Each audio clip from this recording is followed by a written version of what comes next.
بسم الله الرحمن الرحیم. زه نن د خپلې علاقې د صوابۍ خلکو سره مخاطب یم. السلام علیکم.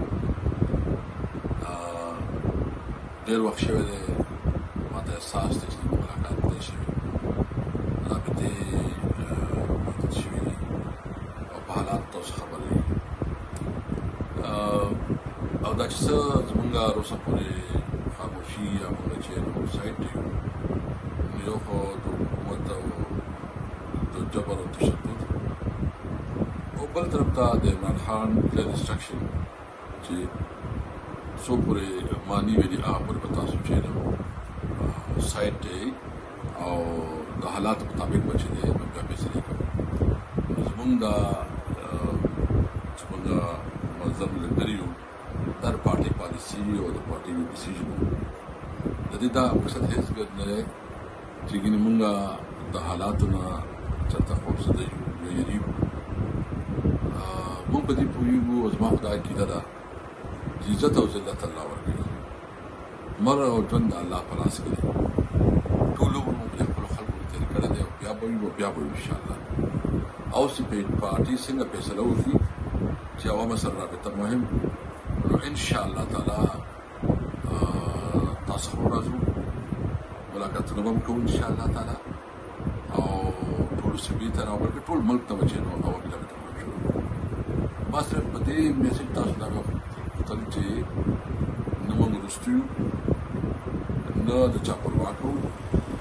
زموږ د الله په ذات یقین دی چې طاقت صرف او صرف یو الله سره دی. او وګورئ، زر به وګورئ انشاءالله چې څومره جبر وشو، څومره تشدد وشو. الله خو لوی دی که نه، دا هر څه خو الله ویني. څوک یو تفسیرې کوي، څوک بلې تفسیرې کوي چې دا چل به وشي، هغه چل به وشي، پلان یې ماینس شي، عمران خان لپاره چانس نشته.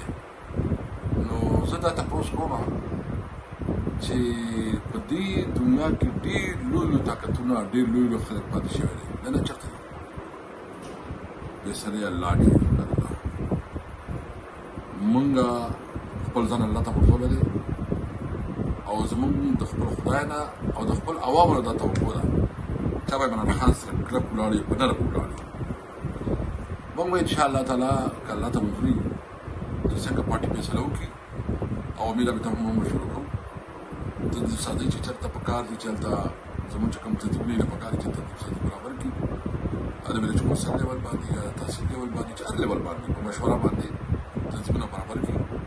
الیکشن کې به بھرپور حساب مونږ به څوک هم چاته هم دا اجازت نه ورکوو چې موږ د قانون او د آئین مطابق د الیکشن کمیشن سره زموږ پارټي رجسټر ده.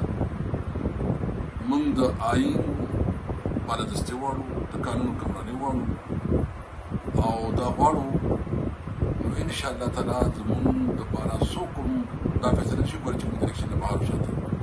الیکشن به کوو که خیر وي، ښه په کلکه به کوو، ښه په نره به کوو، ښه مضبوط به کوو، او په بار یکسریت به ګټو.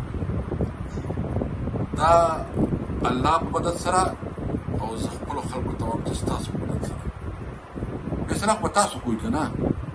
آیا دا فیصله به په کمرو کې خلک کوي که دا به عوام کوي؟ عوام چې فیصله کوي نو عوام به انشاءالله تعالی د عمران خان سره ودرېږي انشاءالله تعالی. او د خاص کر د صوابۍ خلکو ته وایم چې مونږ کوم ځای نه ترقۍ آغاز کړی او کوم ځای پاتې شوی دی، هغه ځای نه مخکې ځو انشاءالله تعالی. که مونږ یونیورسټۍ کالجونه جوړ کړي دي، که هغه سکولونه او ټیکنیکل کالجونه دي، که ګراونډونه دي، که نیرو نظام دی، که هغه روډونه دي، دا به او خاص کر د ټول نه غټه مسله چې ده او د بېروزګارۍ مسله ده، هغه ماحول جوړول چې هغې کې زموږ د بچو لپاره باعزته روزګار وي، ښه تعلیم وي، ښه علاج وي.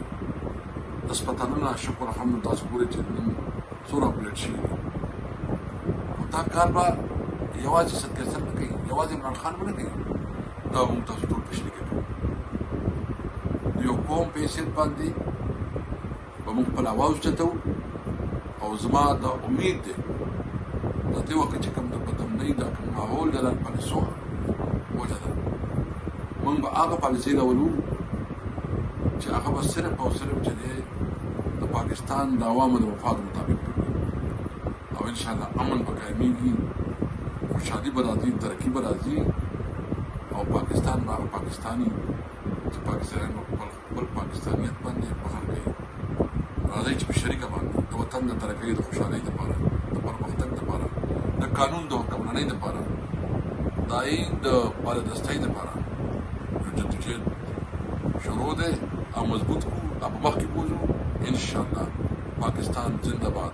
السلام علیکم.